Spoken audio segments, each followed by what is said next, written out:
Deixa eu abrir um pouco a questão já que você tocou no assunto da dívida, Renato. Queria que o Rui explicasse, até porque a gente tá aqui com o Renato, com a audiência e tal. O senhor militou já pelo Lula e foi o fundador do PT.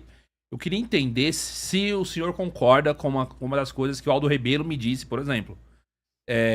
O Lula de hoje, em 2026, não é o mesmo Lula que o senhor conheceu. Não, Inclusive pelas posições que o PT anda tomando, as posições como taxa de juros, a autonomia do Banco Central, pagar juros para rentista e assim por diante. não, acho que é uma avaliação equivocada. O Lula sempre foi o que ele é hoje. Sempre foi? Então, por que o senhor sai do PT? Se é a mesma coisa.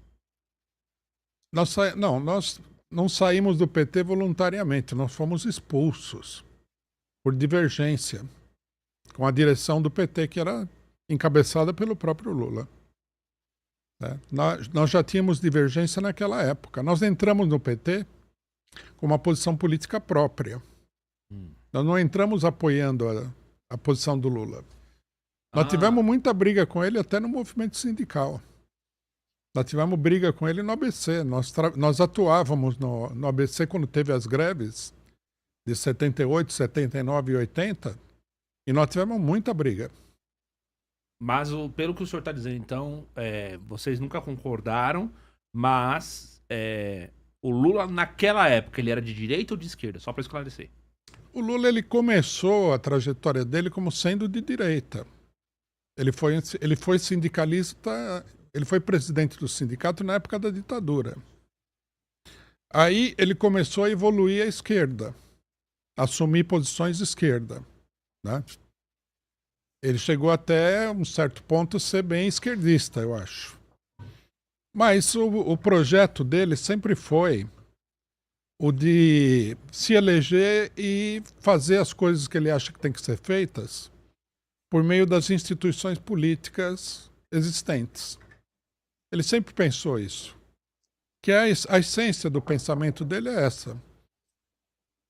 Você tem que fazer acordo, você tem que se entender com o centrão aí, com a direita, tudo quanto é partido, lotear o ministério, que é uma metodologia que não só eu discordo, como eu acho que é um fracasso.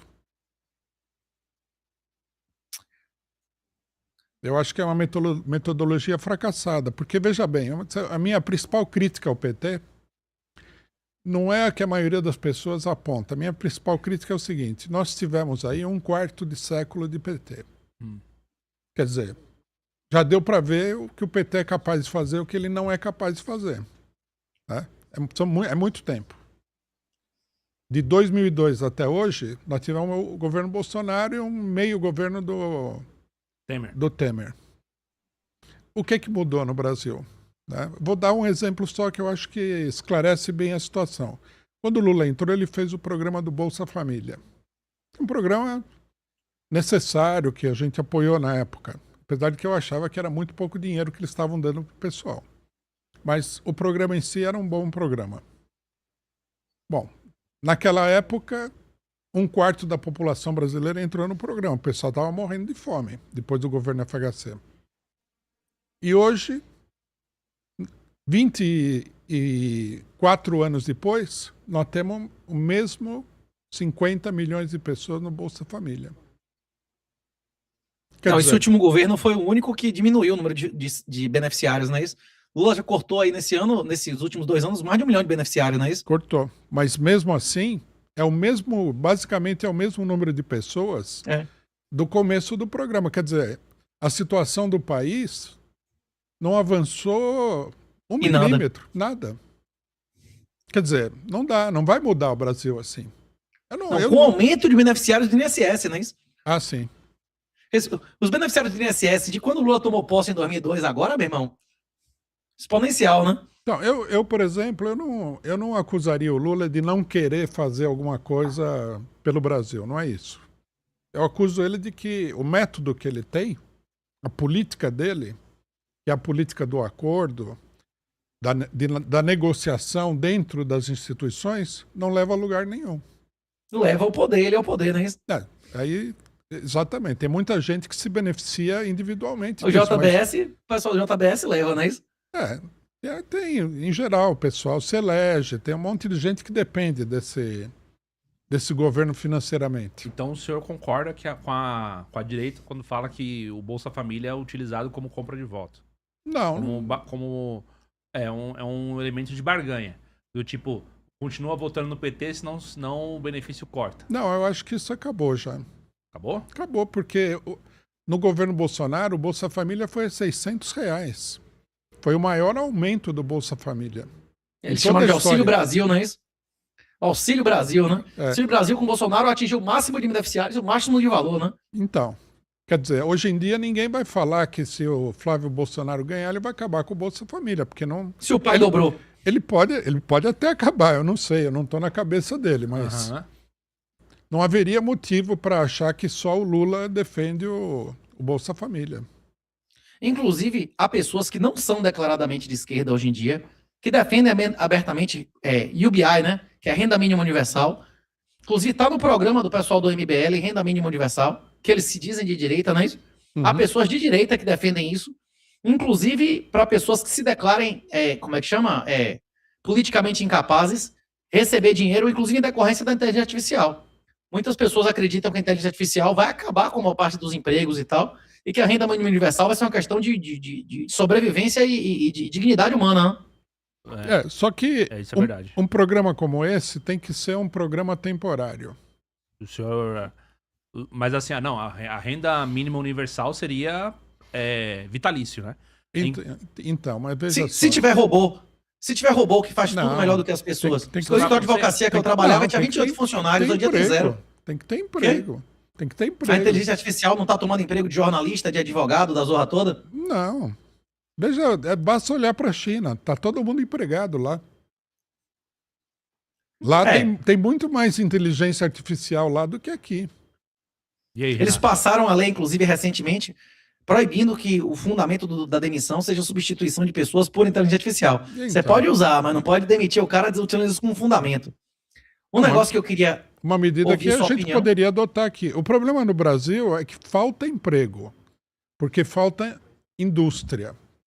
Porque falta economia. A economia brasileira ela tem andado para trás. Nos últimos 40 anos, o Brasil perdeu 1/3 da sua indústria. É uma tragédia nacional.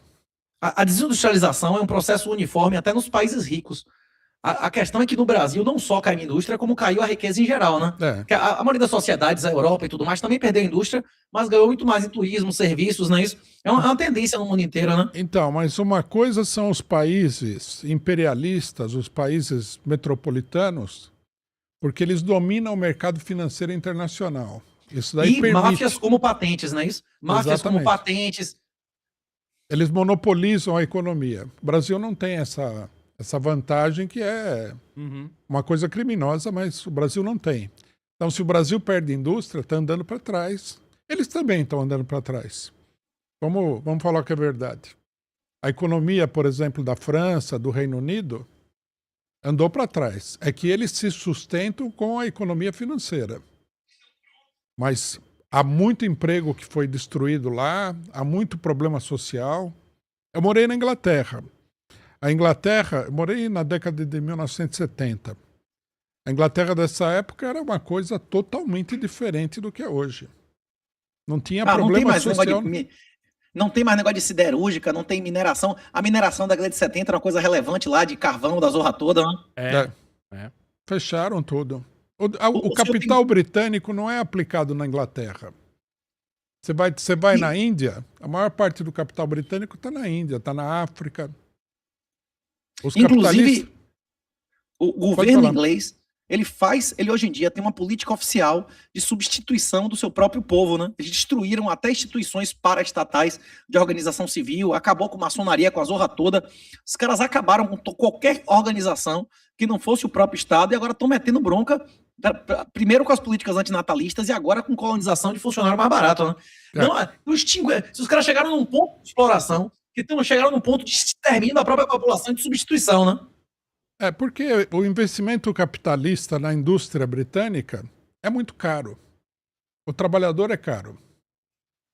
Então é melhor você abrir uma indústria na Índia. O trabalhador na Índia vai custar 10 vezes mais barato que na Inglaterra. Sim. Pois é, ou na Malásia, ou em qualquer outra Ou na ex-colônia. Malásia, na Ásia, em qualquer lugar. Rui, uma opinião sua que foi muito polêmica, e eu gostaria de ouvir o senhor falar mais sobre isso, é sobre o desarmamento civil. O senhor chegou a comprar uma arma na vida alguma vez? O senhor chegou a ter armas ou esse é um motivo simplesmente ideológico? O senhor chegou a ter armas? Eu já tive arma. Hoje em dia, não. Eu comprei uma, eu tô tentando... Eu preciso fazer o laudo para poder... Porque tem toda essa burocracia, né? Eu já paguei até. Mas a sua posição é contra o desarmamento, é isso? Contra o desarmamento.